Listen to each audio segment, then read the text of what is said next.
Hello అండి, కుక్కర్లోని చక్కగా mutton gravy కర్రీని ఎలా ప్రిపేర్ చేసుకోవాలో చూద్దామా. కుక్కర్ తీసుకుని దానిలో ఆయిల్ వేసి సన్నగా కట్ చేసుకున్న పచ్చిమిరపకాయలు అలాగే ఉల్లిపాయ ముక్కలు వేసుకుని ఒక 2 minutes ఇలా కుక్ చేసుకోవాలన్నమాట. వెంటనే మనం శుభ్రంగా కడిగి పక్కన పెట్టుకున్న మటన్ కూడా వేసేసుకోవాలి. ఉడకకపోయినా పర్వాలేదు, ఉల్లిపాయ ముక్కలు మటన్ వేసాం కదా, రెండు ఈక్వల్గా మంచిగా మగ్గిపోతాయి అన్నమాట. కంగారేం పడ అవసరం లేదు. ఇలా వేసేసుకున్న తర్వాత అల్లం వెల్లుల్లిపాయ పేస్ట్ సరిపడా వేసుకోవాలన్నమాట. మామూలు చికెన్ కర్రీలో కన్నా మటన్లో అల్లం వెల్లుల్లి పేస్ట్ అనేది ఎక్కువ పడుతుంది. సో నార్మల్గా 1 స్పూన్ వేసే బదులు 2 స్పూన్స్ అల్లం వెల్లుల్లి పేస్ట్ కూడా వేసుకుని చక్కగా కలుపుకుని మూత పెట్టేసి మటన్ని కుక్ అవ్వనివ్వాలి. అలాగే దీనిలోనే కొంచెం పసుపు కూడా వేసేసి కుక్కర్ మూత పెట్టేసి విజిల్ పెట్టి ఒక 2 to 3 విజిల్స్ వచ్చేంత వరకు కుక్ అవ్వనివ్వాలి. ఇది లేతదే అనమాట. సో ముదరదైతే మనం ఇంకా 3-4 విజిల్స్ వేయించవచ్చు. లేతదే కాబట్టి 2 to 3 సరిపోతాయి అన్నమాట. కొద్దిగా వాటర్ పోయాలని నేను చెప్పడం మర్చిపోయాను. అల్లం వెల్లుల్లి పేస్ట్ పసుపు వేసేసుకున్న తర్వాత కొద్దిగా వాటర్ వేసి కుక్కర్ మూత పెట్టేసుకుని 2 to 3 విజిల్స్ వచ్చేంత వరకు కుక్ చేసుకోవాలి. చూసారు కదా, ఇలా కుక్ అయిన తర్వాత విజిల్స్ వచ్చాక ఇలా ఉంది. ముక్క అనేది మ్యాక్సిమం కుక్ అయిపోయిందండి.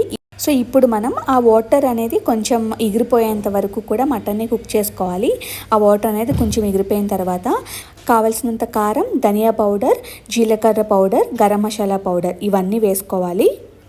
అలాగే మటన్ మసాలా కానీ చికెన్ మసాలా కానీ మీ దగ్గర ఏదున్నా పర్వాలేదు, అదంతా వేసేసుకుని అలాగే కొత్తిమీర అలాగే కరివేపాకు వేసేసుకోవాలి. నాకు ఇప్పుడు వేస్తేనే ఇష్టం కుక్ అయిన తర్వాత.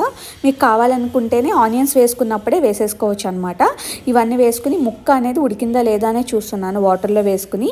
ఆల్మోస్ట్ అయిపోయిందండి, కుక్ అయిపోయింది అనమాట. సో ఇవన్నీ కలుపుకున్న తర్వాత కొంచెం వాటర్ అనేది ఎగిరేంత వరకు చూసాను. అండ్ అలాగే లాస్ట్లో నేను మటన్ మసాలా అలాగే సాల్ట్ కూడా యాడ్ చేసేసాను. అలాగే పెరుగు కూడా వేసుకోవాలి. పెరుగు వేసుకోవడం వల్ల గ్రేవీ అనేది కొంచెం థిక్గా మంచిగా వస్తుందన్నమాట. ఈ పెరుగు కూడా వేసుకుని మూత పెట్టేసి ఇంకో 5 to 10 minutes కుక్ అవ్వనివ్వాలి.